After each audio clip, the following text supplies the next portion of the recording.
തിരൂർ മണ്ഡലം LDF സ്ഥാനാർത്ഥി V അബ്ദുറഹ്മാന്റെ ആദ്യഘട്ട പര്യടനം വെട്ടം റഹ്മത്താബാദിൽ നിന്ന് ആരംഭിച്ചു. പര്യടനം CPIM ജില്ലാ കമ്മിറ്റി അംഗം അഡ്വക്കേറ്റ് P ഹംസക്കുട്ടി ഉദ്ഘാടനം ചെയ്തു. CM മൊയ്തീൻകുട്ടി അധ്യക്ഷനായി. അഡ്വക്കേറ്റ് U സൈനുദ്ദീൻ സ്വാഗതം പറഞ്ഞു. തുടർന്ന് വിദ്യാനഗർ, പടിയം, ആശാൻപടി, കാനൂർ ഈസ്റ്റ്, അരിക്കാഞ്ചിറ, മുറിവഴിക്കൽ, പച്ചാട്ടിരി, കൽപ്പകഞ്ചേരി പഞ്ചായത്തിലെ പറവന്നൂർ, കല്ലിങ്ങൽ നഗർ, തണ്ണിൽച്ചാൽ നഗർ, അതിരുമട, കുണ്ടംപിടാവ്, രണ്ടത്താണി, മൂച്ചിക്കൽ, വാര്യത്ത്, കാനാഞ്ചേരി എന്നീ കേന്ദ്രങ്ങളിലെ സ്വീകരണശേഷം കല്ലിങ്ങലിൽ സമാപിച്ചു. സ്ത്രീകളും പ്രായമായവരും കുട്ടികളുമടക്കം നിരവധി പേരാണ് ഓരോ കേന്ദ്രത്തിലും സ്ഥാനാർത്ഥിയെ ആശംസിക്കാനും അഭിവാദ്യം ചെയ്യാനും എത്തിയിരുന്നത്. LDF നേതാക്കളായ advocate Gafoor P Lilees, advocate U Sainudeen, PP Lakshmanan, C Vijayakumar, Pimpurath Srinivasan, Raj K Chacko, K Abdul Latheef, Jamsheeda Sajid എന്നിവർ സംസാരിച്ചു.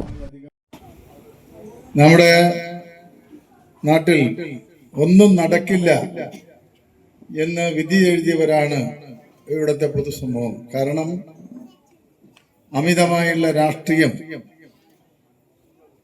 വികസന പ്രവർത്തനങ്ങൾ തടസ്സപ്പെടുത്തുന്ന അടക്കമുള്ള കാര്യങ്ങളിൽ കേരളത്തിലെ ജനങ്ങൾ മനംപെടുത്തൊരവസരത്തിലാണ്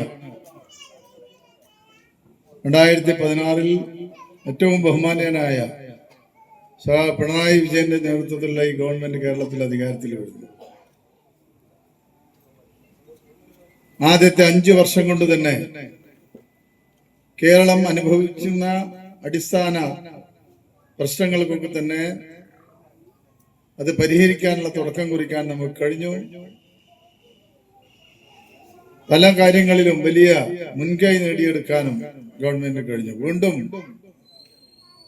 5 വർഷം കേരളത്തിലെ ജനങ്ങൾ ഇടതുപക്ഷ ഗവൺമെന്റിനും ബഹുമാനപ്പെട്ട മുഖ്യമന്ത്രിക്കും നൽകി. ഈ തുടർ ഭരണം കേരളത്തിന്റെ ഭാവിയെ തന്നെ മാറ്റിമറിച്ചു എന്ന് തന്നെ നമുക്ക് പറയാൻ പറ്റും.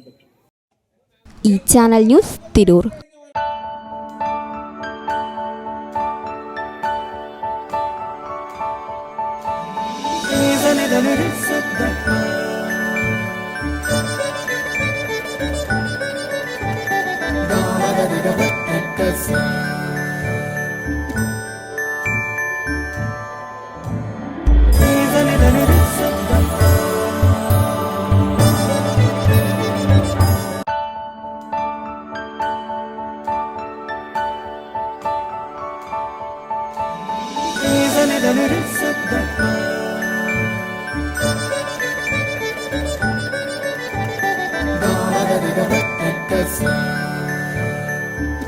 Qatar golden diamonds, Calicut road, Valanchery.